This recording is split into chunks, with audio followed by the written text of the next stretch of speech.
அமைச்சர் கீர்த்தனா அவர்களை வாழ்த்தி சிவகாசி மற்றும் திருத்தாங்கல் பகுதியில் நிறைய ஃப்ளெக்ஸ் அண்ட் பேனர் இருக்குது. இதுதான் மாற்றமா அப்படின்னு சொல்லி நேற்று நைட்டு இன்ஸ்டாவில் ஒரு வீடியோ போட்டிருந்தேன்.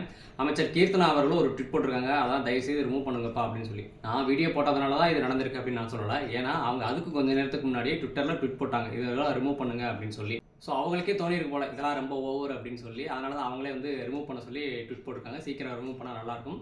இந்த ஒரு இனிஷியேட்டிவ்க்கு வாழ்த்துக்கள்.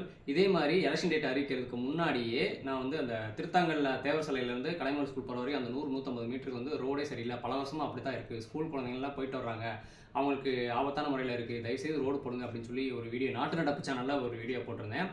அதுக்கு 3 வாரம் கழித்து அந்த இடத்துல வந்து ஒரு ரோடு தற்காலிகமாக ஒரு நல்ல ரோடு போட்டுட்டாங்க.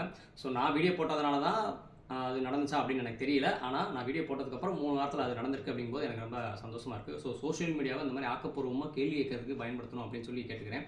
அப்போ இதுக்கு முன்னாடி இந்த எம்எல்ஏட்டெல்லாம் நீங்கள் கேட்டிருக்கீங்களா அப்படின்னா, தாராளமாக எம்எல்ஏ அசோகன் அவர்களை நேராக சந்திச்சே நிறைய கேள்வி கேட்டிருக்கேன்.